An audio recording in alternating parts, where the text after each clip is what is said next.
Hello guys, welcome back to your YouTube channel SKM study. मैं हूं आपका educator CO Mishra. आपका स्वागत करते हैं आपके अपने यूट्यूब चैनल एसकेएम स्टडी पर। और यहाँ पे लेकर आए हैं आप सभी के लिए अपठित गद्यांश। जी हाँ, ये पेपर में सर रिपीट होता है और हर साल पेपर में आता है। ऐसा नहीं कि ये केवल एक बार ही आता है। जी हाँ, अब ये आपके जो बोर्ड एग्जाम है उसमें एक नया टॉपिक जुड़ा हुआ है। और ये सर नया टॉपिक क्या है? ये जो सर नया टॉपिक है आपका अपठित गद्यांश जुड़ा हुआ है। अच्छा, ये कितने नंबर का आता है पता है? आपके पेपर में ये 5 अंकों की भागीदारी इसकी होती है। जी हाँ, कितने अंकों की सर? 5 अंकों की इसकी सर भागीदारी होती है। और ये पेपर में एकदम फिक्स वाला सर आपको नंबर दिलाएगा। इसमें 3 प्रश्न पूछे जाएंगे, 3-3 नंबर, 2-2 नंबर के, या फिर 1-1 नंबर के 6 कर सकता है, मतलब कुछ भी कर सकता है। ये एग्जामिनर के ऊपर डिपेंड करता है। ठीक है, जो कि छंद, विभक्ति और वचन और संधि विच्छेद और विभक्ति और वचन के स्थान पे ये नया टॉपिक अपठित गद्यांश पिछले साल से आपके यूपी बोर्ड के पेपर में ऐड किया गया है। ठीक है, और ये आपका 100 नंबर जो हिंदी का है ना, ये साहब भाई मैं एकदम पूरी तैयारी करवा दूंगा, बिल्कुल चिंता मत करना। हम लोग यहाँ पे ट्रिक अप्रोच देखेंगे कि आखिरकार आप कैसे सॉल्व करेंगे हिंदी के अपठित गद्यांश को। जी हाँ, हिंदी के अपठित गद्यांश को सॉल्व करने का सर हम ट्रिक देखेंगे। वो ट्रिक जो आपके पेपर के लिए बहुत ही अच्छी रहेगी, है कि नहीं? बिल्कुल परेशान मत होइएगा अगर आपको अपठित गद्यांश नहीं आता, कोई चिंता नहीं, मैं आपको सिखा दूंगा। ये सीओ आपको सिखा देगा, आपको टेंशन नहीं लेने का। चलिए सीखते। देखिए सर, ये यहाँ पे क्या है आपका क्वेश्चन है, ये आपका क्या है? क्वेश्चन है। और यहाँ ये आपका पूरा पूरा क्वेश्चन है, और ये भी आपका क्या है यहाँ पे? क्वेश्चन है। ठीक है, एक सेकंड यार, मेरा बंद हो गया क्या? चलिए देखिए, ये है यहाँ पे है क्या। सबसे पहले कोई अपठित अगर गद्यांश दिया है तो आप पढ़िएगा। सबसे पहले हमें क्या करना है? पढ़ना है कि यहाँ पे चलना मनुष्य का स्वभाव है। पानी भी चलता है, हवा भी चलती है, समय भी चलता है, और मनुष्य भी चलता है। प्राचीन समय में एक स्थान से दूसरे स्थान पर पहुंचने के लिए मनुष्य मीलों पैदल यात्रा करता था। कई बार यात्रा इतनी लंबी हो जाती थी कि वर्षों लग जाते थे। मार्ग में यात्री बीमार होकर मर भी जाते थे। फिर पलकियों का, यहाँ पे पलकियां रहेंगी, का प्रयोग किया जाने लगा। इन्हें 4 लोग उठाते थे, मगर रास्ते में चलते चलते थके लोगों की जगह लेने के लिए 8 या 12 लोग साथ में चलते थे। फलकियों का प्रयोग स्त्रियों के लिए किया जाता था। पहिए के आविष्कार ने मनुष्य का जीवन ही बदल दिया। इसके आविष्कार से सर्वप्रथम बैलगाड़ी द्वारा यात्रा सुगम व सस्ती होने लगी। धीरे धीरे पहिए से मशीन से चलने वाली गाड़ियां सड़कों पर दौड़ने लगी। तो ये आपका क्या है सर? ये आपका है अपठित गद्यांश। अब अपठित गद्यांश आप पढ़ने के बाद इसको सोचिए, थोड़ा सोचिएगा, 1-2 मिनट सोचने के बाद ही आप इसका आंसर करिएगा। सबसे पहला आंसर देखिएगा, यहाँ पे प्रश्नोत्तर संख्या डाल लीजिएगा। चलना किसका स्वभाव है? चलना किसका किसका स्वभाव है, यही से आंसर मिलेगा। चलना किसका किसका स्वभाव है? देखिएगा, चलना मनुष्य का स्वभाव है। और किसका है स्वभाव? पानी भी चलता है, हवा भी चलती है, और समय भी चलता है। मतलब कुल मिला के और मनुष्य भी चलता है। यानी कि जो चलना किसका किसका स्वभाव है, देखिएगा यहाँ पे 4 लोगों का। पानी का है स्वभाव, हवा का है, समय का है, और मनुष्य का है।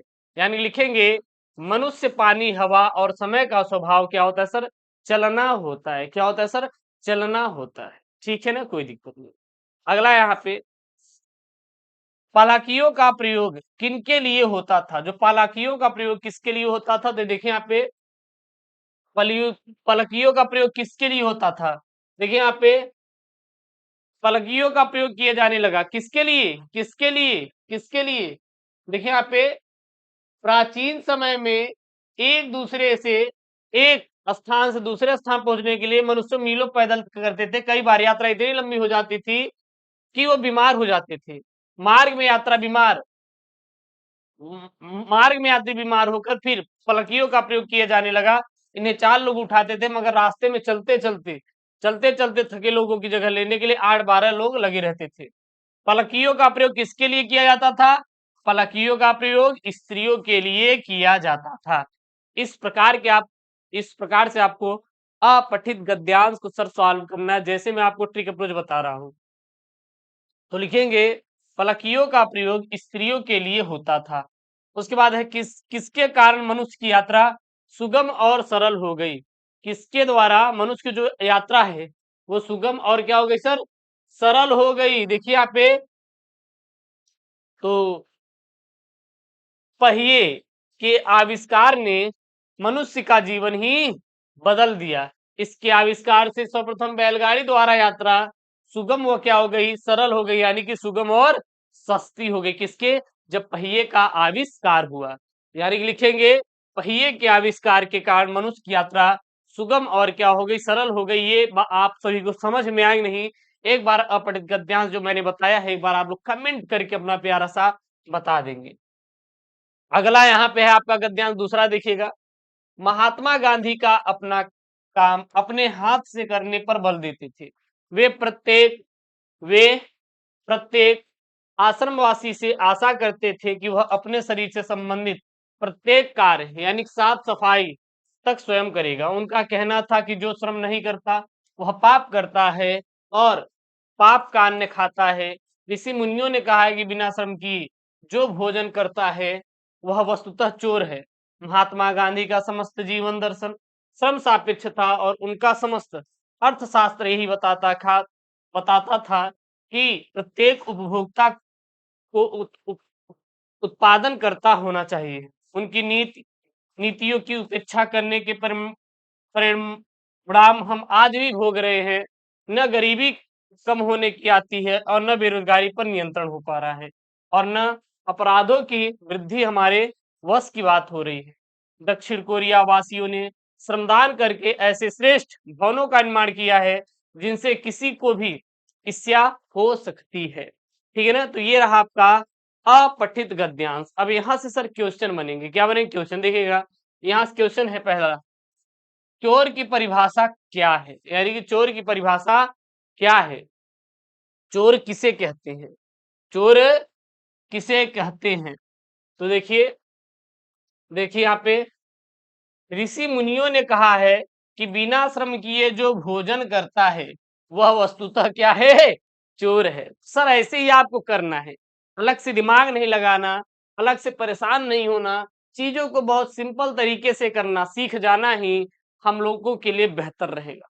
तो अपने अपठित जो गद्यांश है ऐसे ही करना है और ये गद्यांश तैयार भी कर लीजिएगा, ठीक है ना? चलिए सर, तो चोर की परिभाषा क्या है, बिना श्रम किए भोजन करना ही चोर भैया होते हैं। अगला है गांधी जी पापी किसे मानते थे? गांधी जी पापी किसे मानते थे? अब पापी शब्द ढूंढो, पापी शब्द ढूंढो, पापी किसे मानते थे, यानी जो गांधी जी पापी किसे मानते थे?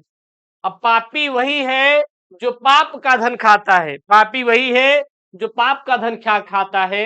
यानी कि यहाँ पे कर सकते हैं, उनका कहना था कि जो श्रम नहीं करता वह क्या, वह पाप करता है और पाप का अन्न खाता है, और पाप का अन्न खाता है और जो श्रम नहीं करता वो पाप करता है, अर्थात वो क्या है, पापी है। क्या है सर, वह पापी है। क्या है, पापी है। तो देखिए महात्मा गांधी जी श्रम न करने वाले को पापी मानते हैं, यानी कि वो पाप का धन खाता है, उसे हम लोग क्या कहते हैं, पापी कहते हैं।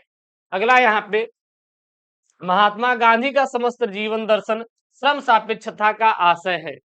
हाँ, तो लिखेंगे महात्मा गांधी का समस्त जीवन दर्शन श्रम सापेक्षता का आशय है कि महात्मा गांधी के सभी विचार श्रम पर आश्रित थे। That's the clear.